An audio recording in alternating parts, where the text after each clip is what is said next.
Market square. Midday sun. The smell of dried fish and palm oil hangs thick. Amara stands in her wedding dress. As her mother-in-law yanks the veil from her head, silk tears with a sound like paper ripping. You think this belongs on the wife of a nobody fisherman? The crowd gasps. Amara's new husband Kofi freezes, hands reeking of mackerel. His mother spits louder. My son deserves a woman with land, not a beggar who grabbed the first man who looked her way. Have you ever been judged for choosing love over status? Have you watched someone publicly destroy your joy because they couldn't see your worth? What happens next will shatter everything you think you know about wealth and the secrets men keep from their own families. Stay until timestamp 8:34. That's when the yacht appears, and this entire village learns the truth. This is one of those African stories rooted in African folklore, where touching stories become real-life stories that prove appearances always lie. These life stories change how we see the world. Keita sits on Ghana's coast, where the Atlantic meets red clay roads. Population 4,200. The village survives on three things: fishing, salt mining, and gossip. By evening, everyone knows everyone's business. By morning, they've added 3 lies to the truth. Amara turned 23 last month, orphaned at 15 when the fishing boat capsized. Her grandmother raised her in a 2-room house with a leaking roof. She sews dresses for church women and wedding parties. No dowry, no family wealth. But her voice in the choir makes old men weep. Kofi is 28, son of Mama Essie, the village's wealthiest fish trader. He dropped out of university in Accra 3 years ago. Came home with shame in his eyes. Now he fishes with a battered canoe, wears nets torn in 4 places, sleeps in a shack by the wharf. His hands always smell of mackerel and salt. They met at the market. She was buying thread. He was selling the day's catch. 3 months later, he asked her to marry him, with a ring made from twisted copper wire. The ceremony ends at noon. 80 guests fill the community hall. Jollof rice steams in aluminum pots, fried tilapia stacks on banana leaves. The air smells of palm oil and peppers. Drums play outside where vendors hawk coconuts and sugarcane. Amara's dress is borrowed. White silk, yes, but the hem already has red dust from walking unpaved roads. They couldn't afford the 150 CD car rental. She walked 2 kilometers in her wedding shoes. Her feet bleed through the white fabric. Kofi stands beside her in his father's old suit. The shoulders don't fit. The sleeves are too long. He smells like the sea, salt and fish and sweat, but he holds her hand like she's made of gold. Mama Essie arrives 1 hour late, deliberate. She wears gold jewelry that weighs more than Amara's entire wardrobe. Her head wrap is Dutch wax print, 300 cedis per yard. Designer sunglasses even though they're indoors. The contrast is a slap. The blessing ritual begins. 7 cola nuts. The mother-in-law must place each one in the bride's palm and speak words of welcome. It's tradition. It's sacred. It binds families. Mama Essie walks to the center. The drums stop. She picks up the first cola nut, holds it, then drops it. It rolls across the concrete floor. The sound echoes. I will not bless a union where a girl with nothing traps my son into poverty. The silence swallows the room. 80 people stop breathing. She grabs Amara's veil. The borrowed veil. Worth 500 cedis that Amara's friend saved 6 months to buy. Mama Essie yanks. The silk tears. Threads snap like gunshots. Beads scatter across the floor. Women gasp. One child starts crying. Kofi will never inherit my business, Mama Essie announces. Her voice cuts through the weeping over the drums outside, over the waves crashing 200 meters away. I'm writing him out of my will today. Amara steps forward. Her voice shakes but holds. I didn't trap anyone. I accepted a fisherman who makes 30 cedis a day. Because I loved him, not a bank account. The words hang there, true, raw, honest. Mama Essie laughs. It's a blade. Loved? You saw a meal ticket. You saw my name and thought you'd climb out of poverty on my son's back. The crowd fractures. Some guests nod in sympathy. Others look away, ashamed but silent. Church elder Kwame stands, tries to intervene. Sister Essie, this is not the way. She dismisses him with a wave. Walks out. The gold on her wrists catches the light like warning flares. Her daughters follow her like a parade. Kofi doesn't defend Amara. He stands there silent, apologizes with his eyes, says nothing with his mouth. The guests begin to leave. They take their gifts back. 12 families. 12 wrapped boxes opened, emptied, reclosed. By Monday, the rumor spreads. Amara faked a pregnancy to trap Kofi. By Tuesday, Mama Essie uses her position on the market vendor committee to revoke Amara's selling permit. By Wednesday, her daughters visit the shack. They stand outside and laugh. Even fish have better homes than this. Thursday brings the test. Amara's former client, Mrs. Adji, who ordered 3 bridesmaid dresses, arrives at the shack. She sneers. "Why don't you ask your husband to buy his way out of trouble?" Amara's voice goes steel. He catches fish with his bare hands. Works 14 hours. Never complains. That's richer than any husband who steals from church offerings. Mrs. Adji flinches. Everyone knows her husband embezzles. She leaves without another word. This is the moment. Amara believes it. Every syllable. Kofi is poor. Kofi is honest. Kofi is hers. In Kita tradition, a mother-in-law's curse is social death. Families stop hiring Amara for sewing work. Her clients vanish. The women who once praised her stitching now cross the street when they see her. Amara's savings, 2,200 cedis from 2 years of sewing, are gone. All of it went to the wedding. Kofi works 14-hour days. He leaves before sunrise, returns after dark. His canoe is so old it takes on water. He brings home 30 cedis on good days, 20 on bad ones. Her grandmother needs diabetes medication.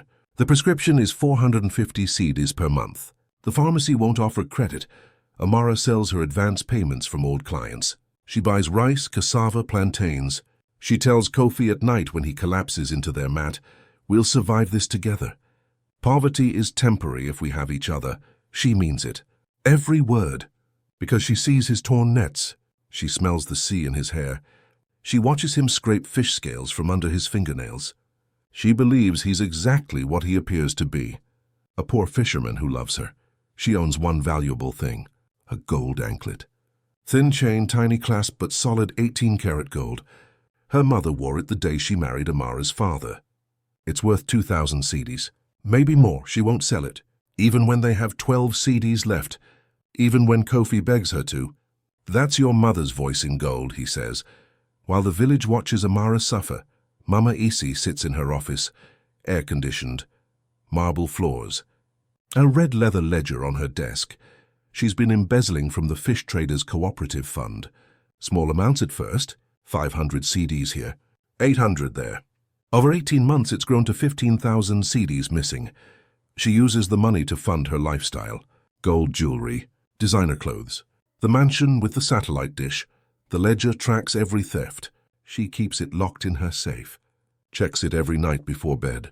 Runs her fingers down the columns of numbers like prayer beads. But here's what no one in that village knew. Not the guests, not the elders, not even Mama Essie herself. Kofi wasn't poor. He was hiding a fortune so large, it would make his mother's wealth look like pocket change. And in 72 hours, one small receipt would begin to unravel everything. The landlord is Mama Essie's cousin. He arrives on Monday morning with a handwritten note. The rent doubles, from 200 cedis to 400 cedis per month, effective immediately. 7 days to pay or leave. Amara reads it twice. The words don't change. Kofi is already gone, left at 4 a.m. to catch the morning tide. She folds the paper, tucks it under the sleeping mat, doesn't tell her grandmother. Wednesday afternoon, the machine breaks. The needle jams. The motor smokes. Fiat's 15 years old, borrowed from a church sister who now pretends not to know Amara's name. The repair shop quotes 800 cedis. Amara has 340 cedis left from selling her last dress order. She tries to negotiate. The repairman shrugs. Parts cost what they cost. She sews by hand that night, candlelight. Her fingers bleed by midnight. She finishes one dress. It takes 6 hours instead of 2. Her eyes burn. She keeps stitching. Sunday after church, her grandmother faints in the garden. Amara finds her crumpled between the cassava plants. Lips blue, breathing shallow. The smell of overturned soil and fear. The hospital is 3 kilometers away. Amara runs, carries her grandmother on her back, arrives gasping, legs shaking. The nurse takes one look and rushes them inside. The doctor is calm, professional. Diabetic shock. Her blood sugar dropped to dangerous levels. She needs immediate treatment. Amara nods, waits for the medicine. Her hands won't stop trembling. The deposit is 1,500 cedis, the nurse says. We can't proceed without payment. Amara's world tilts. She has 180 cedis in her pocket. The gold anklet on her ankle weighs nothing and everything. Kofi finds her sitting outside the hospital. She's not crying, just staring at the anklet, turning it in circles around her ankle. He sits beside her. Salt and fish and exhaustion. Sell it, he says quietly. Your grandmother needs it. She turns the anklet in her hands. Thin gold chain, tiny clasp. Her mother's voice in metal. It's worth 2,000 cedis, maybe more. Then we have what we need. She looks at him. Really looks. His eyes are bloodshot from staring at the ocean for 12 hours. His hands are cracked and bleeding. His shirt has holes in both elbows. He's trying so hard with so little. No, she says. Amara, you told me once. That's your mother's voice in gold. You were right. I won't silence her for this. She stands, squares her shoulders. I'll find another way. Amara walks to Mama Essie's mansion. It takes 40 minutes on foot. The gates are wrought iron with gold paint. The satellite dish gleams. Security cameras track her approach. She knocks. Her housekeeper answers. Looks her up and down. Deliveries at the back. I'm here to see Mama Essie. She doesn't take visitors. Tell her it's her son's wife. Tell her my grandmother is dying. The housekeeper disappears, returns 5 minutes later. She'll give you 3 minutes. Mama Essie sits in her living room. Air conditioning hums, leather couches, imported rugs. She doesn't stand when Amara enters. Doesn't even look up from her magazine. I need 1,500 cedis, Amara says. Direct, no preamble. My grandmother is in the hospital. Diabetic shock. I'll work it off. Your fish plant. Cleaning, packing, anything. Mama Essie sips her tea, sets it down slowly. The porcelain clinks. You want charity? I want to earn it. Then crotch in Mama Essie's voice is ice. Get on your knees, beg. Show me you know your place in this family. The room holds its breath. The air conditioner hums. Somewhere outside, a car horn bleats. Amara feels the weight of the moment. The easy path is right there. Kneel, beg. Save her grandmother. But something in her, some core of steel her mother left behind, refuses to bend. No, she says. Mama Essie's eyebrows rise. Excuse me. I'll find another way. Amara turns. Walks out. Doesn't run. Doesn't cry. Just walks, spine straight, head high. Behind her, Mama Essie's teacup shatters on the marble floor. Amara returns to the hospital. Sits beside her grandmother's bed. The old woman is unconscious. Monitors beep. IV drip feeds saline. The room smells of antiseptic and fear. A woman in a white coat enters, 40-something, elegant, stethoscope around her neck. I'm Dr. Ama Owusu. I run the clinic. Amara stands. I don't have the deposit yet. I'm working on... Dr. Ama raises a hand. Your grandmother is being treated. The bill is covered. Amara blinks. What? Someone made an anonymous donation to our charity fund this morning. 3,000 cedis. Enough for her treatment and 3 months of medication. The words don't make sense. Amara sits down hard. Who? Anonymous means I can't say, but Dr. Ama sits beside her. I've lived in this village 20 years. Educated abroad. Came back to serve. I've seen women like you. Strong, dignified, treated like dust. You didn't kneel for Mama Essie. You know about that. Her housekeeper is my patient. Word travels. Dr. Ama smiles. Resilience isn't silence, Amara. It's protecting your peace while the truth prepares to speak. Amara feels something crack open in her chest. Relief, confusion, gratitude. Dr. Ama leans closer, lowers her voice. I treated your husband once, 2 months ago. Minor cut from a boat hook. But I noticed something. He had a satellite phone clipped to his belt. Expensive diving watch. Rolex, I think. Strange accessories for a poor fisherman. Amara's breath catches. What are you saying? I'm saying appearances lie. And secrets don't stay buried forever. Dr. Ama stands, pats her shoulder. Your grandmother will recover. Rest now, she leaves.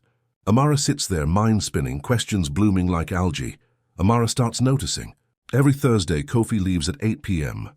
Returns at 2 a.m., smells different. Not like fish, like soap. Clean clothes. He's vague about where he goes. Business, he says. Don't worry. She checks his pockets one night after he falls asleep. Finds nothing but fish scales and sea salt. No gambling receipts. No perfume. No evidence of anything except the ocean. But Dr. Amma's words loop in her mind. Satellite phone. Rolex. The next Thursday, Amara follows him. Stays 50 meters back in the shadows. He walks past the fish market, past the church, straight to the marina. The private one, where wealthy boat owners dock their yachts. She's only seen it from the road. High fences. Guarded gates. Kofi walks right in. The guard nods at him. Waves him through like he belongs. She waits 5 minutes. Approaches the gate. Security stops her. Young man, uniform, flashlight. ID and birth number required. My husband just went in, no unauthorized entry. But he's my... Rules are rules. The guard is polite but immovable. She waits outside for an hour. Mosquitoes bite her ankles. Kofi doesn't emerge. She walks home alone, the questions eating her alive. Where do you go on Thursdays? She asks. Kofi is eating cassava and fish stew. He pauses, sets down his spoon. I told you, business. What business? You fish, you sell. What else is there? Amara, Dr. Amma said you have a satellite phone. A Rolex, where did those come from? His face goes still, carefully blank. She shouldn't have said anything. So it's true? It's complicated, then uncomplicated. Her voice rises. She hears herself getting loud but can't stop. I defended you to the entire village. I told Mrs. Ajay you work 14 hours for honest money. I told Mama Essie I chose you because I loved a fisherman, not a bank account. Was I lying? You weren't lying. Then tell me the truth.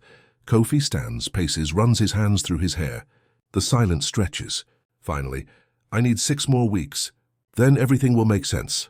I'm asking you to trust me. Trust you? While you sneak out every Thursday. While people whisper that you're gambling or stealing or keeping another woman. I'm not. His voice cracks like a whip. Then softer, I'm not. 6 weeks, Amara, please. She stares at him. This man she married. This stranger with secrets in his pockets. Fine, she says. 6 weeks. But she stops reaching for his hand at night. She finds it by accident. Washing his coat. A folded paper in the inside pocket tucked behind the lining. She unfolds it. Her hands are still wet. The ink doesn't smudge. Marina berth rental receipt. Vessel Amma's Grace, 45-foot yacht. Quarterly payment, 12,000 cedis. Paid in full. The paper falls from her hands. She picks it up. Reads it again. The numbers don't change. 12,000 cedis quarterly. That's 48,000 cedis a year. For a yacht. Her husband who brings home 30 cedis a day. Who wears torn nets. Who smells like poverty. Her vision blurs. She sits down hard on the floor. There's another paper. She pulls it out with shaking hands. A business card. Cream cardstock. Embossed gold lettering. K Mensa Imports. CEO Kofi Mensa. Shipping and logistics. West African Trade Networks. A phone number. An email address. A logo. CEO. Her stomach heaves. She runs outside. Vomits into the cassava plants. Grandmother's garden. The same place the old woman collapsed. When she comes back inside, she reads the card again. And again. The letters don't rearrange themselves into something that makes sense. Kofi, her Kofi, the fisherman, with holes in his shirt, owns a yacht, runs a company, and let her beg Mama Essie for 1,500 cedis while her grandmother was dying. That receipt was just the beginning, because in 72 hours, Mama Essie would stand in front of the entire church and announce her plan. Kofi would divorce the beggar and marry a district chief's daughter. And the yacht Amara just discovered. It was only the smallest piece of the empire her husband had been hiding. The real question wasn't whether Kofi was rich. It was whether Amara could ever forgive the man who tested her like a lab experiment while she bled herself dry trying to survive. Amara hides the receipt and business card in her grandmother's Bible. She doesn't confront Kofi, not yet. She watches him instead. Studies him like a puzzle with missing pieces. Monday morning, her old client Mrs. Darko arrives at the shack. She's nervous, wringing her hands. I need a dress for my daughter's graduation. I know Mama Essie said not to hire you, but what? Amara asks. Dr. Amma spoke at the Women's Council meeting. She said you were blacklisted unfairly, that you're a woman of character. 3 other women have come back to you this week, haven't they? Amara blinks. It's true. 3 orders in 4 days. After 6 weeks of nothing. Mrs. Darko leans closer. Mama Essie tried to silence you. Dr. Amma reminded us who we are. We don't abandon our own. The orders come slowly, but they come. Amara sews, takes measurements, smiles at clients, and at night she stares at the business card until the letters blur. Tuesday afternoon the hospital calls. Her grandmother's bill, 2,200 cedis for the extended stay, has been paid in full. Another anonymous donation. The nurse sounds cheerful. Someone really cares about you. Amara hangs up, looks at Kofi across the shack. He's mending his nets, fingers moving automatically. He doesn't meet her eyes. The hospital bill was paid, she says. That's good news. His voice is careful, neutral. Do you know who paid it? How would I know? But his hands pause, just for a second, then continue weaving the torn netting. She knows. Of course she knows. The CEO of K Mensa Imports paid her grandmother's hospital bill while pretending to be a poor fisherman who couldn't afford 1,500 cedis. Her hands curl into fists under the table. Nails bite into palms, but she swallows the rage, waits Thursday night. 8 p.m. Kofi leaves. Amara counts to 100, then follows. This time she doesn't approach the marina gate. She circles the fence, finds a spot where the metal is bent, where she can see through to the docks. Boats, dozens of them, sailboats, fishing vessels, and yachts, gleaming white hulls.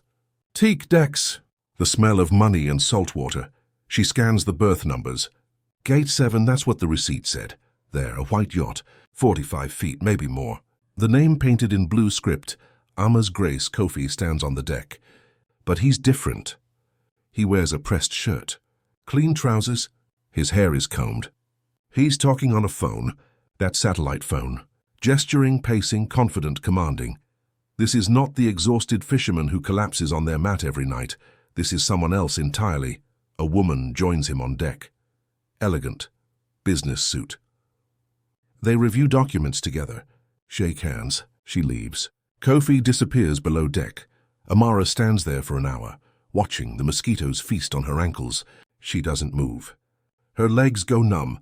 She doesn't care. Sunday service. Pastor Kwame is mid-sermon when Mama Essie stands. Walks to the front. Takes the microphone from his hands. The congregation goes silent. You don't interrupt a sermon. It's not done. I have an announcement, Mama Essie says. Her voice fills the church, amplified, absolute. My son Kofi married unwisely. He chose poverty over prosperity. But I have found a solution. Murmurs ripple through the pews. Amara sits frozen, fingers gripping the hymnal so hard the cover bends. Didi Ashong, daughter of District Chief Ashong, has agreed to marry my son. She brings a dowry of 10,000 cedis and 3 acres of farmland. The engagement will be announced next month. Gasps. Shock. Someone drops a hymnal. The thud echoes. Pastor Kwame tries to intervene. Sister Essie, this is highly irregular. Kofi's first marriage was informal. Mama Essie continues, ignoring him. No official registry. No legal documentation. In the eyes of the law, he's a free man. It's a lie. They registered at the district office. Amara has the certificate in her bag right now, but Mama Essie doesn't care about truth. She cares about power. The bans will be posted Wednesday, she finishes. I expect the community's full support. She hands the microphone back. Walks to her pew. Sits like a queen. The church erupts. Whispers become shouts. Arguments break out. Pastor Kwame calls for order. Bangs his Bible on the pulpit. Amara stands. Walks out. Doesn't run. Just walks, vision tunneling. Kofi finds her outside. Grabs her arm. Amara, wait! She jerks away. Did you know? I knew she was planning something. I didn't know it was this. Are you going to marry Didi Ashong? No, of course not. Then stop her. Her voice breaks. Tell her no. Tell the church no. Defend me for once in your life. He looks at her. Really looks. And for a moment she sees it. The exhaustion, the weight, the secret pressing on him like a boulder. I can't, he says. Not yet. 3 more weeks. I promise everything will make sense. 3 weeks? Your mother just announced your engagement to another woman, and you want me to wait? Yes, his voice is steady, firm. Trust me, she laughs. It's a bitter sound, scraping her throat raw. Trust you? I don't even know who you are. She walks away. This time he doesn't follow. The pastor arrives at the shack. He looks tired, worn. I tried to reason with Mama Essie. She threatened to pull her funding. We'd lose the church roof repair, the youth programs, everything. Amara pours him water. So you'll let her post the bans? I have no legal authority to stop her if she claims the first marriage wasn't registered. He pauses. Was it? Yes. Amara retrieves the certificate. Shows him. Official stamp. Registry seal. 2 signatures. Pastor Kwame's shoulders drop with relief. Then she's lying. This is a legal marriage. I'll inform the registry office tomorrow. Will it matter? The law matters, child, even when the powerful pretend it doesn't. He leaves. Amara sits with the certificate in her hands. Paper proof of a marriage to a man she doesn't recognize anymore. Amara waits until Kofi comes home. Midnight. He smells like soap and cologne. Not fish, not salt, just clean. She places the receipt and business card on the sleeping mat between them. He freezes, stares. Color drains from his face. When were you going to tell me? Her voice is calm. Deadly calm, but her hands shake. She folds them to hide it. Amara, CEO Shipping and Logistics. A 45-foot yacht. How much, Kofi? How much are you really worth? He sits down slowly, runs his hands over his face. Won't look at her. 8 boats. West African trade routes, import-export. I clear about 45,000 cedis monthly. The number lands like a grenade. 45,000 monthly. She's been sewing dresses for 80 cedis each while he makes more in a week than she's seen in her life. Why? The word scrapes out of her throat. Because I needed to know. He looks at her finally, eyes red-rimmed. My mother destroyed every relationship I ever had. Every woman I dated suddenly wanted designer bags and cars. My older brother married a woman who loved his money. She left him the moment he lost a contract. I watched love turn transactional over and over. So you tested me. I wanted someone who'd love the fisherman, not the fleet owner. And you found her. Her voice could cut glass. You found a woman who defended your poverty to the entire village, who refused to sell her mother's anklet even when her grandmother was dying, who begged your mother for 1,500 cedis while you had thousands sitting in your yacht. I paid the hospital bill, anonymously. Like a coward! She's shaking now, whole body trembling. You watched me bleed myself dry. You watched your mother humiliate me. You stood there silent while she ripped my veil and called me a beggar. And all of it was a lie. Not a lie. A test. I'm not a lab experiment, Kofi. I'm your wife. He reaches for her. She steps back, arms wrapped around herself. You didn't trust me, she says. Each word deliberate. You didn't believe I could love you and know the truth. You decided I needed to prove myself worthy of honesty. Do you know what that makes you? Amara, just like her. The words are a knife between ribs, just like Mama Essie, deciding who deserves dignity and who deserves testing. His mouth opens, closes, opens again. No sound comes out. That's not fair, he finally whispers. Fair?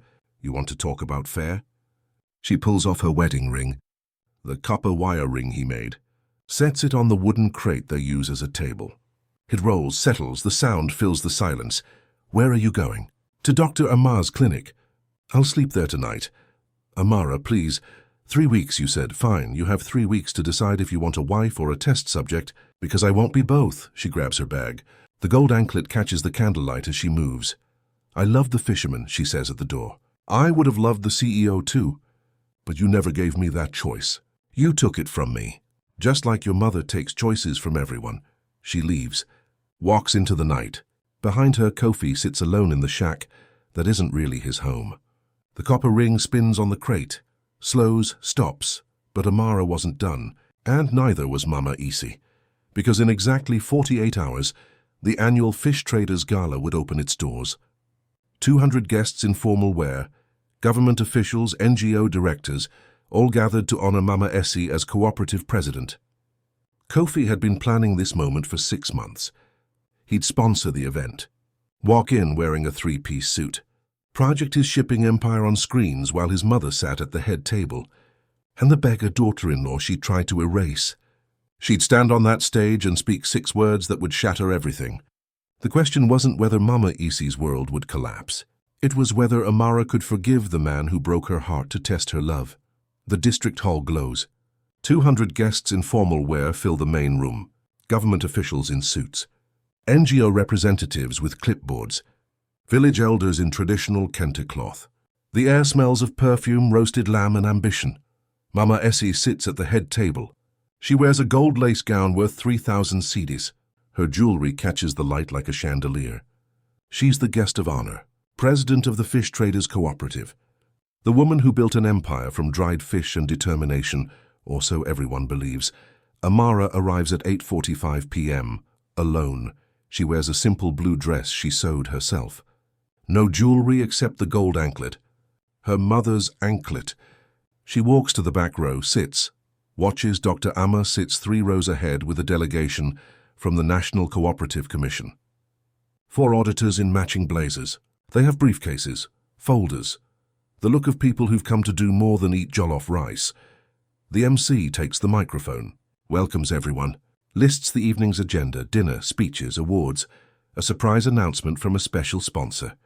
Mama Essie smiles, waves at the crowd like royalty.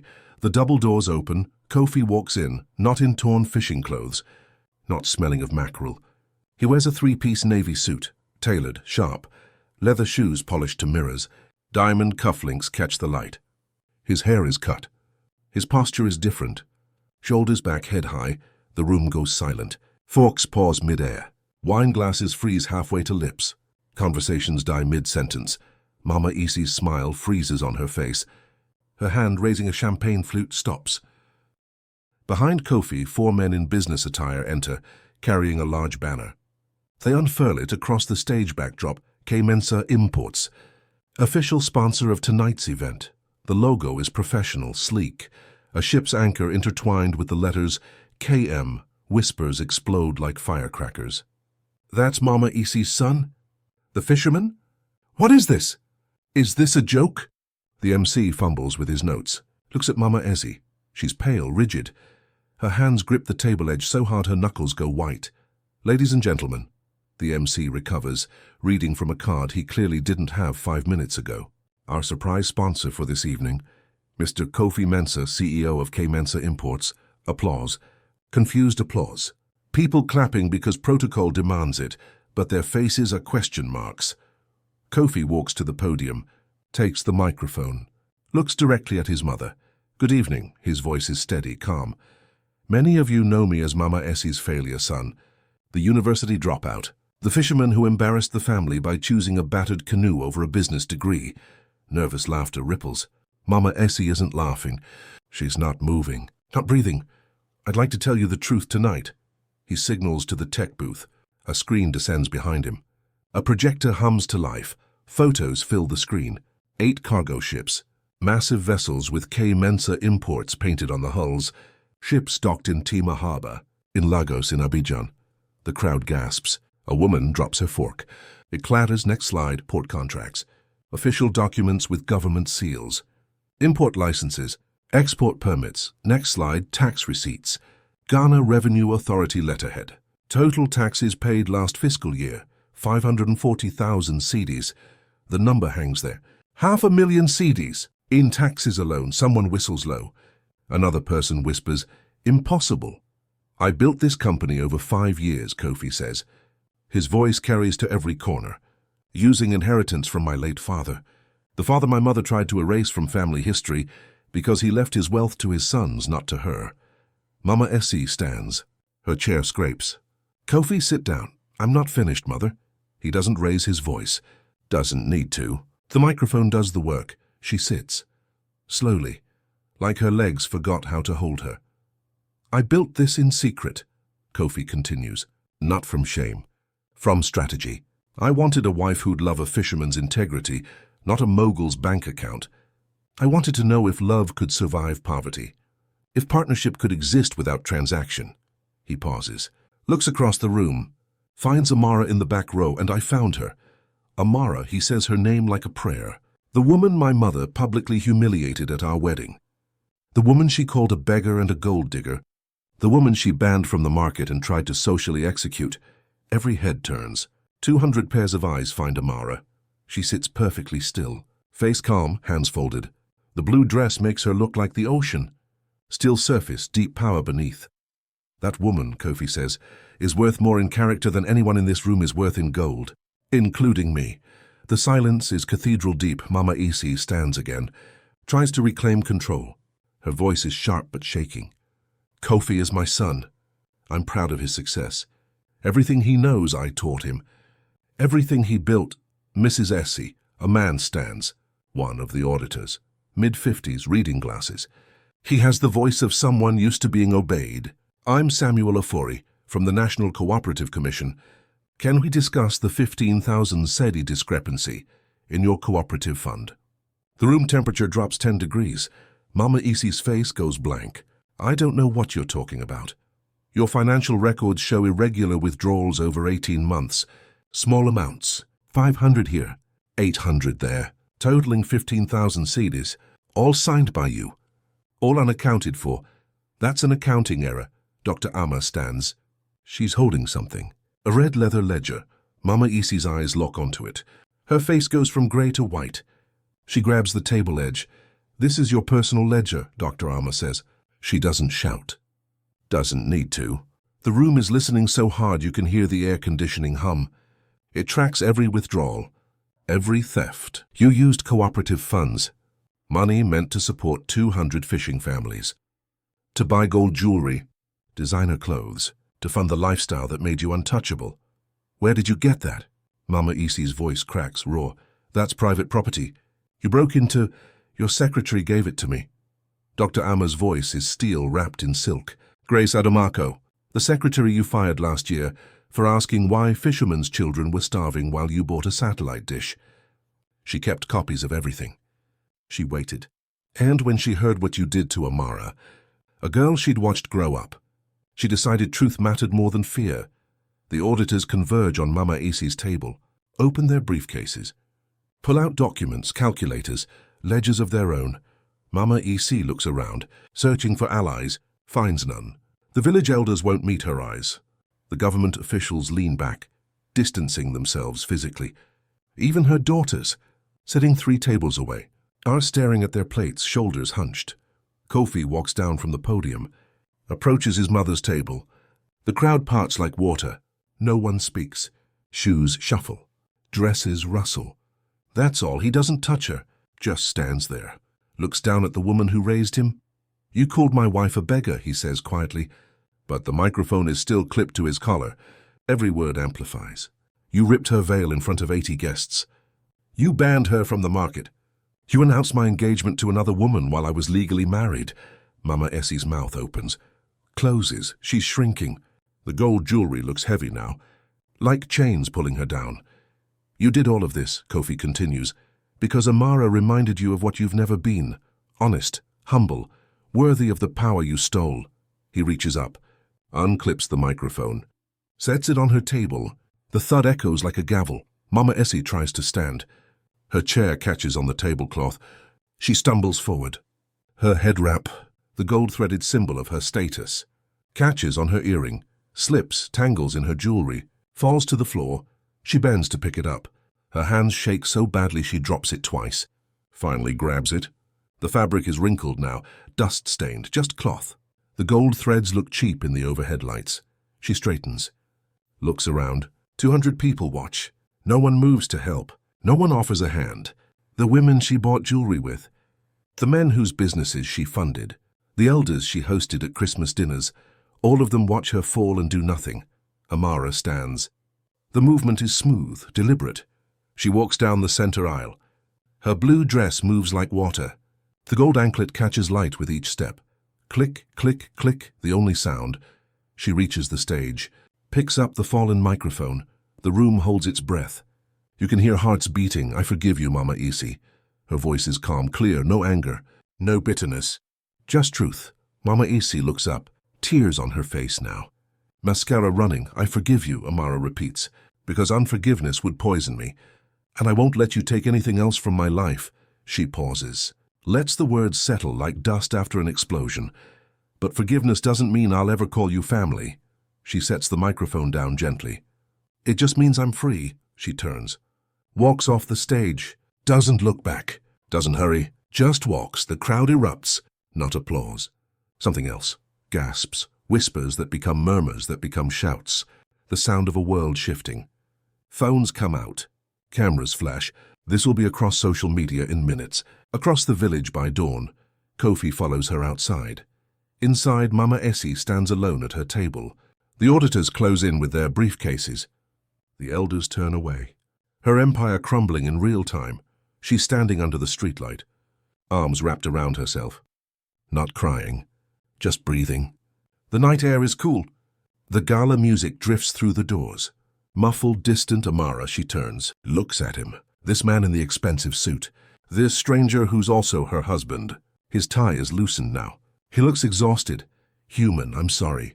His voice breaks on the second word. I was wrong. I tested you because I was afraid. And I hurt you because I didn't trust what we had. I know, her voice is soft. Can you forgive me? His hands shake. He shoves them in his pockets. She's quiet for a long time. The gala music drifts. People are leaving now, talking. Phones glowing in the dark. This story will be across the village by morning. Across the region by afternoon. I already forgave you, she says finally. I forgave you the moment I found the receipt. Because I understood why you were afraid. He exhales. Relief crashes through him. His shoulders drop.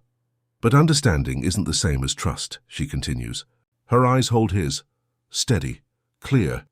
And trust isn't something you get back by revealing your yacht at a gala.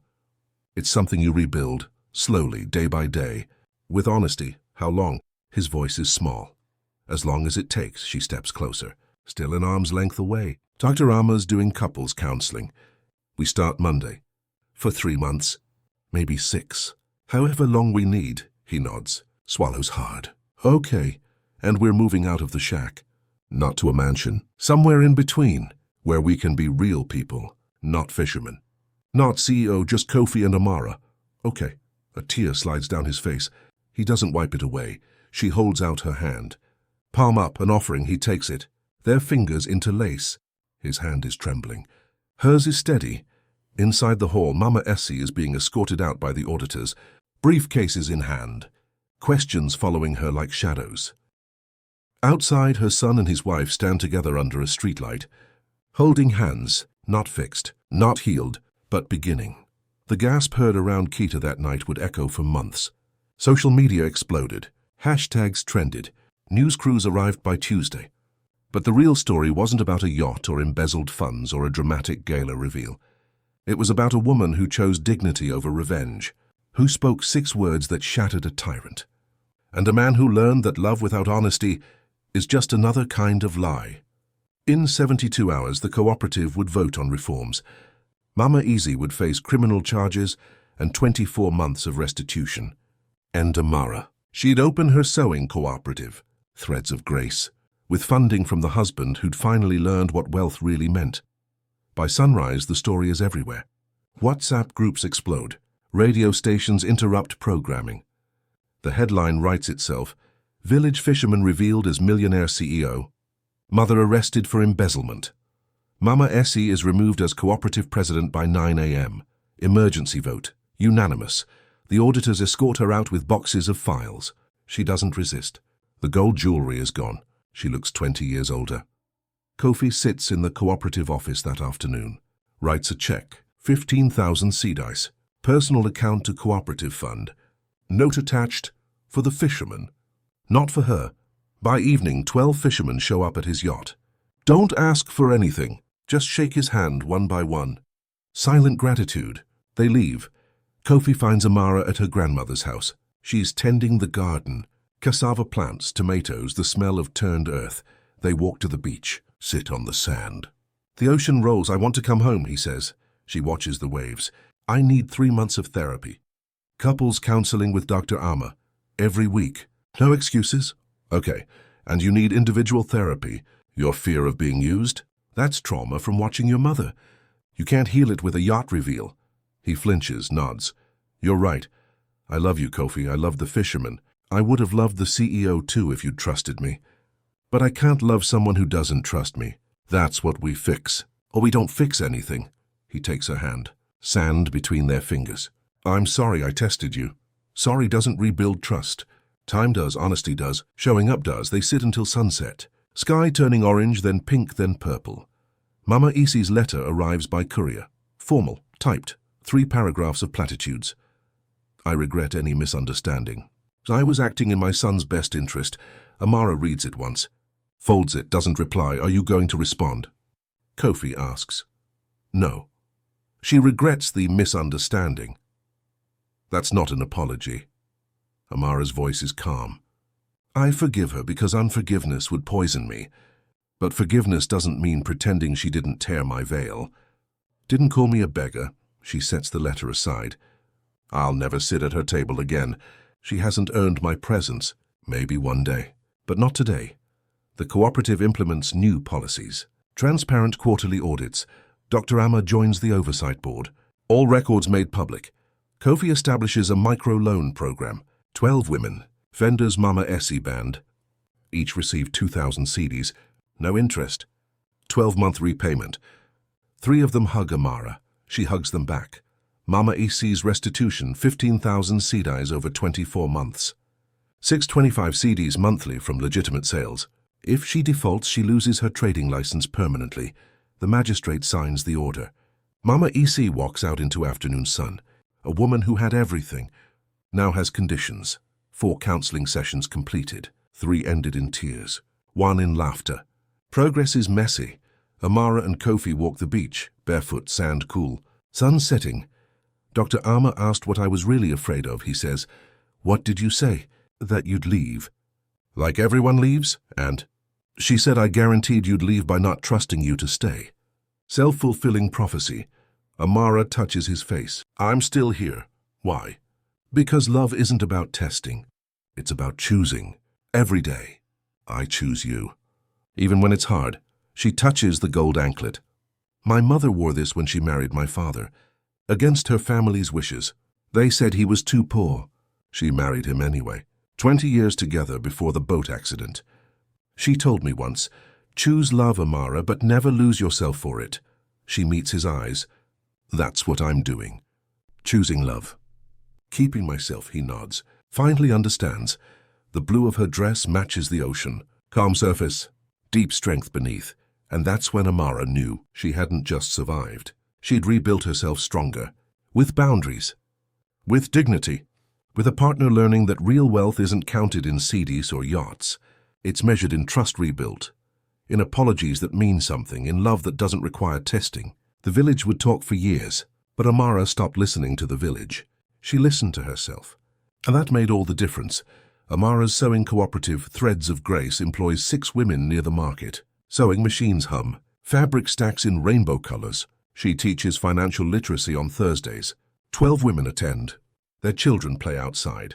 The cooperative fills orders from 3 districts now. Wedding dresses. School uniforms. Church robes. The work is steady. The pay is fair. Kofi expanded his fleet to 12 ships. The business grows. But every Wednesday he fishes. Takes the old canoe out. It reminds me where I started, he says. And who I almost lost. They live in a modest seaside home. Not a mansion. Not a shack. Something honest in between. Grandmother tends tomatoes and teaches neighborhood kids to read. Mama Essie completed 18 months of restitution. 6 months remaining. She works her fish stall alone now. No empire. Just daily sales and quiet. She attends church. Sits in the back. Tries to approach Amara once. Amara nods politely. Keeps walking. The red ledger sits in a museum exhibit now. Financial corruption in cooperatives, a case study. Locals know whose story it tells Friday evening. Amara and Kofi sit on the yacht's deck. The sun sets. Orange bleeds into pink, bleeds into purple. God doesn't shout our vindication, Amara says quietly. He whispers it through the sunrise after the storm. Kofi takes her hand. The copper wire ring is back on her finger. Alongside a simple gold band from their counseling graduation. Sometimes justice isn't loud, she continues. It's living well. Loving wisely. Knowing your worth was never tied to their approval. They sit in comfortable silence. Waves lap. Stars appear. This is the ending. Not dramatic. Just 2 people who chose each other. Chose honesty. Chose to rebuild what fear almost destroyed. What would you have done? Would you forgive Mama Essie or cut ties forever? Drop your answer in the comments. I read everyone. If this story from African folklore touched your heart, share it with someone who needs to remember. Your value doesn't decrease based on someone's inability to see it. These touching stories remind us that real-life stories are more powerful than fiction. Because somewhere someone survived this and chose grace over bitterness. Next week, a palace chef accused of poisoning the king's daughter discovers the real criminal. She uses one ingredient to expose the truth in front of 500 guests. Don't miss it. Hit subscribe if you love life stories that restore faith in resilience. New African stories every Sunday at 9 a.m. Tell me, have you been misjudged because of where you came from? Your story matters. Let's build a community where no one's dignity gets questioned.